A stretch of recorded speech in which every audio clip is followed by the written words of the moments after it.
যাদের আইডিতে বা পেজে ফেক কপিরাইট বা ফেক ট্রেডমার্ক রিপোর্টের ফলে আপনাদের পোস্ট বা ভিডিও বা ফটো রিমুভ হয়ে গেছে, ওই সকল রিমুভকৃত ফটো বা ভিডিও বা পোস্ট কীভাবে আবার রিস্টোর করবেন, মানে আবার আপনাদের পেজে বা আপনার আইডিতে ব্যাক করবেন, সেই বিষয়টা আজকে আমি আলোচনা করব।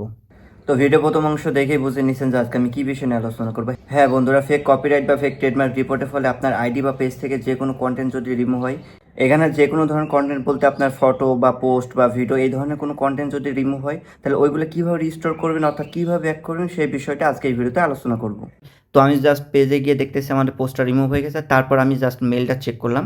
তো মেলটা চেক করবার কি আসতেছে সেটা আপনাদের সরাসরি দেখাই, ঠিক আছে। আপনাদের যে রিপোর্ট করবে সেই রিপোর্টের যে রিপোর্ট আইডি থাকবে সেটা কিন্তু এখানে শো করবে এবং রাইট ওনারের নাম এখানে শো করবে, তারপর তার ইমেল অ্যাড্রেস শো করবে এবং ট্রেডমার্কের যে মাধ্যমে দিছে ট্রেডমার্কের সে কোম্পানি বা যে কোনো সংস্থা। আর এটা কিন্তু সম্পূর্ণ ফেক ট্রেডমার্ক রিপোর্ট। কেনই ফেক বলতেছি দেখেন, আমি কিন্তু কোনো পোস্ট কপি করি নাই, কারো পোস্ট ইউজও করি নাই, সম্পূর্ণ আমার নিজের পোস্ট। আর একটা ফেকের প্রমাণ হিসেবে আমি দেখাই, এই যে দেখেন ইয়ামাহা প্রো রেসিং, এই ইয়ামাহা প্রো রেসিং কিন্তু আপনার একটা রেসিং কোম্পানি, আর এটা আমেরিকান, সম্ভবত আমেরিকান কোম্পানি হতে পারে। তো রেসিং কোম্পানির সাথে আমার এই পোস্টে কী সম্পর্ক আছে, ঠিক আছে। আমি এখানে যে পেজ রিকোয়ার ভিডিও কি চান, তা একটা বাংলা একটা কন্টেন্ট, মানে বাংলা একটা পোস্ট করা, আর এটা হচ্ছে একটা বিদেশি কোম্পানি। তো এই বিদেশি কোম্পানির রেফারেন্স ধরে যে ট্রেডমার্ক রিপোর্টটা দিছে, এটা কোনো যুক্তিসঙ্গত হলো বলেন? এটা তো সম্পূর্ণ ফেক। তো এই ফেকের বিরুদ্ধে আমি জাস্ট কাউন্টার নোটিফিকেশন বা অ্যাপিল যেটাই বলেন না কেন সেটা দিব। আশা করি আমাদের এই পোস্টটা রিস্টোর হয়ে যাবে, মানে ব্যাক হয়ে যাবে, ঠিক আছে। এখন রিস্টোরের জন্য অ্যাপিলটা কীভাবে করবেন? অ্যাপিল করার জন্য সরাসরি আপনি নিচে চলে যাবেন। নিচে চলে আসার পর দেখেন আপনি কিন্তু লিঙ্ক পাবেন, ঠিক আছে। আপনার যদি ফেসবুক কন্টেন্ট রিমুভ হয় তাহলে এই লিঙ্কটা, আর আপনার যদি ইনস্টাগ্রাম কন্টেন্ট হয় রিমুভ তাহলে এই লিঙ্কটা, ঠিক আছে। যেহেতু আমার ফেসবুক কন্টেন্ট রিমুভ হয়েছে তার জন্য আমি এই লিঙ্কটা ইউজ করব, মানে ফেসবুকের লিঙ্কটা। তো লিঙ্কটা কীভাবে কী করতে হবে সেটার জন্য আপনি জাস্ট দেখতে থাকেন, ঠিক আছে। তো এইটা আমি জাস্ট লিঙ্কটা কপি করে নিব। জাস্ট আমি কপি করে নিলাম। কপি করার পর আপনাদের পেজটা যে ব্রাউজারে লগ ইন থাকবে সেই ব্রাউজারটা আপনি জাস্ট ওপেন করে নেবেন। তো জাস্ট আমার পেজটা গুগল ক্রোমে আছে, আমি ওপেন করে নিলাম। এখন যে লিঙ্কটা কপি করে নিলাম সেটা এখানে পেস্ট করে দেব। ওকে, পেস্ট করে দিলাম, তারপর গোতে ক্লিক করে দেব। তো গোতে ক্লিক করবার দেখেন আমাদের সামনে এরকম ইন্টারফেস চলে আসছে। এখন আমাদের যেটা করতে হবে, এই যে প্রথমে একটা গোল চিহ্ন দেখতেছেন, জাস্ট আই আন্ডারস্ট্যান্ড, জাস্ট আমি এখানে ক্লিক করে দিলাম। তারপর দেখেন আমাদের সামনে একটা ফর্ম চলে আসছে। এই ফর্মটা মূলত আপনাকে সুন্দরভাবে পূরণ করতে হবে। তো এই ফর্মটা আমি কীভাবে পূরণ করছি সেটা আপনি মনোযোগ দিয়ে দেখবেন এবং আমার কথাগুলো মনোযোগ দিয়ে শুনবেন। তো প্রথমে বলতেছি ইওর নেম। ইওর নেম বলতে আপনার ফেসবুক অ্যাকাউন্টের নামটা দিতে হবে, মানে আপনার পেজের যে অ্যাডমিন আইডি আছে বা ক্রিয়েটর আইডি আছে সেই অ্যাকাউন্টের নামটা আপনি এখানে বসাই দিবেন। তো আমি পেজের অ্যাডমিন আইডি বা ক্রিয়েটর আইডি নামটা বসাই দিব। তারপর দ্বিতীয় লেখায় বলতেছে please provide a link to your organisation, মানে এখানে আপনাকে এমন একটা লিঙ্ক দিতে হবে, মানে আপনার ফেসবুক পেজ থেকে যে পোস্টটা রিমুভ হয় তাহলে ফেসবুক পেজের লিঙ্কটা দিবেন। আপনার আইডি থেকে যদি কন্টেন্ট রিমুভ হয় তাহলে আইডি লিঙ্কটা এখানে দিবেন। তো আমি পেজের লিঙ্কটা এখানে বসাই দিব। তো এখান থেকে জাস্ট আমি পেজের লিঙ্কটা কপি করে নিব। তো copy link to page, just copy করে নিলাম। তারপর আমরা আবার এখানে চলে এসে পেজের লিঙ্কটা এখানে পেস্ট করে দেবো, ঠিক আছে। আমাদের পেজের লিঙ্ক কিন্তু বসানো হয়ে গেছে। এখন তারপর বলতেছে ইমেল অ্যাড্রেস। এই ইমেল অ্যাড্রেসটা দিবেন হচ্ছে আপনার অ্যাডমিন আইডি বা ক্রিয়েটর আইডি যেটা ছিল সেই আইডির ইমেল অ্যাড্রেস এখানে মূলত আপনাকে বসাতে হবে, ঠিক আছে। তো আমার অ্যাডমিন আইডি ইমেল বসানো হয়ে গেছে। তারপর আমরা নিচে চলে আসবো। তো নিচে চলে আসার পর দেখেন এটা রিপোর্ট নাম্বার, এই নাম্বারটা অটোমেটিক শো করবে। এখানে কোনো কিছু চেঞ্জ করবেন না, ঠিক আছে। এখানে কোনো কিছু চেঞ্জ করার দরকার নাই, এটা যেভাবে আছে সেভাবে রেখে দিবেন, ঠিক আছে। তারপর হচ্ছে please select the content you wish to appeal.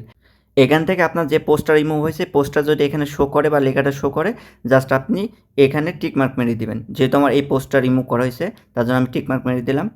তারপর দেখেন একটা বক্স শো করতেছে, এই বক্সে মূলত আপনাকে বিস্তারিত লিখে বর্ণনা করতে হবে। কী বর্ণনা করবেন?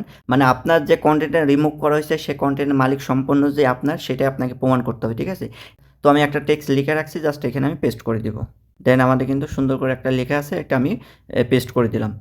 তারপর বলতেছে অ্যাটাচমেন্ট, এখানে একটা স্ক্রিনশট দিতে পারেন, মানে আপনার যে কন্টেন্টটা রিমুভ হয়েছে ওই কন্টেন্টের একটা স্ক্রিনশট এখানে দিতে পারেন। আর আপনার যদি না থাকে স্ক্রিনশট তাহলে এখানে না দিলেও সমস্যা নেই, এখানে অপশনাল বিষয়, এটা আপনি না দিতেও পারেন, আর যদি থাকে দিয়ে দিবেন। তারপর দেখেন এখান থেকে আমরা টিকমার্ক মেরে দিব এবং এখানে আপনার একটা সিগনেচার অপশন চলে আসছে। এই সিগনেচারটা কার দিবেন? এই যে প্রথমে যে নামটা ব্যবহার করছেন এই নামটার এখানে সিগনেচারটা লিখে দেবেন। সেম, মানে আপনার সেম প্রথম বক্সে যে নামটা দিয়েছেন সেই নামটা এখানেও আপনাকে লিখে দিতে হবে, ঠিক আছে। তো দেখেন মোটামুটি আমাদের সব কিছু কমপ্লিট। তো এখন আমাদের যেটা করতে হবে, সরাসরি আমরা এই যে সেন্ড বাটনটি দেখতেছেন, সেন্ডে আমরা ক্লিক করে নিব। সেন্ডে ক্লিক করার পর দেখেন আমাদের মেলে কিন্তু একটা কোড চলে গেছে, কোডটা আমরা জাস্ট এখানে বসায় নিব। তারপর সিকিউরিটি চেকটা আমরা বাইপাস করে নিব। তো কোড বসানো হয়ে গেছে। তারপর এখান থেকে আমরা যে কনফার্ম দেখতেছেন কনফার্মে ক্লিক করে দেব। তারপর এখান থেকে সাবমিট অপশন দেখতেছেন, সাবমিটে ক্লিক করে দেব। তো আমাদের কিন্তু আপিল করা হয়ে গেছে। এখন সরাসরি যে আপিলটা করছি ওই আপিলে কিন্তু অটোমেটিক একটা মেল ফেসবুক থেকে পেয়ে যাব। তো মেলটা আসছে কিনা তার জন্য চেক করার জন্য ফেসবুকে চলে যাচ্ছি। তো প্রথমে দেখেন একটা মেল শো করতেছে, জাস্ট আমি এটা ওপেন করে নেব, ঠিক আছে? ওপেন করার পর দেখেন এইরকম লেখা শো করতেছে এবং তারা আমার কাছে কিছু তথ্য চাচ্ছে, যে তথ্যটা আমাকে দিতে হবে। তারা মূলত আমাকে ৩টা প্রশ্ন করছে বা ৩টা তথ্য কিন্তু চাচ্ছে। তো এখানে যে ৩টে ইংলিশ লেখা আছে আপনারা যদি বুঝতে না পারেন সেটা আপনি বাংলায় অনুবাদ করে নেবেন গুগল ট্রান্সলেটের মাধ্যমে, তাহলে বুঝতে পারবেন। তো আমি আপনাদের শর্টকাটে বলি, সেটা হচ্ছে প্রথম কাজ যে লেখাটা, সেই লেখার মাধ্যমে বলতেছে যে আপনার কি রিমুভ করা হয়েছে, মানে আপনার কোন কন্টেন্ট রিমুভ করা হয়েছে, আপনার কি ফটো রিমুভ করা হয়েছে, না ভিডিও রিমুভ করা হয়েছে, না পোস্ট রিমুভ করা হয়েছে, ঠিক আছে? তো আপনাকে এটা সুন্দরভাবে লিখে দিতে হবে। তো কীভাবে লিখবেন সেটা আমি পরে বলতেছি।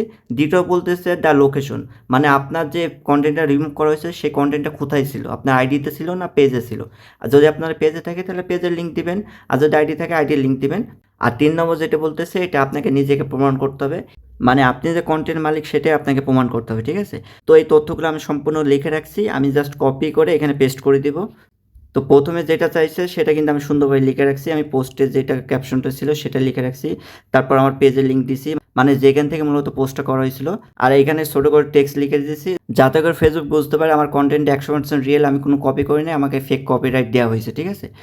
তো আপনাদের কাছে যে তথ্যগুলো চাইবে সেম আপনারা সেই তথ্য ফলো করে সেই তথ্যগুলো আপনারা ফেসবুক কাছে জমা দেবেন ইমেলের মাধ্যমে। তো এটা জাস্ট আমি কপি করে নিচ্ছি এবং কপি করে আসার পর মেলে চলে আসবে এবং এখান থেকে রিপ্লাইতে ক্লিক করে দেব, ঠিক আছে? তো আমি যে টেক্সটটা কপি করে আনলাম সেটা এখানে আমি পেস্ট করে দেব। তো দেখেন আমাদের কিন্তু পেস্ট করা হয়ে গেছে। এখন আমাদের যে বিষয় সেই বিষয়টা হচ্ছে এখান থেকে আমরা রিপ্লাই করে দেব সিম্পলি। এই যে রিপ্লাই আইকনটি দেখতেছেন, আপনি সিম্পলি এখানে ক্লিক করে জাস্ট রিপ্লাইটা করে দিবেন। তো দেখেন আমাদের কিন্তু রিপ্লাই করা হয়ে গেছে। এখন এই রিপ্লাই পরিপ্রেক্ষিতে ফেসবুক থেকে আমাদের কি রিপ্লাই আসতেছে সেটার জন্য জাস্ট আমরা ওয়েট করব। আমরা দেখব যে আমাদের পোস্টটা কি চিরতরে রিমুভ হয়ে গেছে না পোস্টটা রিস্টোর হয়েছে, ঠিক আছে? তো আমি জাস্ট ভিডিওটা এখানে স্টপ করতেছি, রিভিউ যখন আসবে আবার ভিডিওটা এখান থেকে শুরু করব।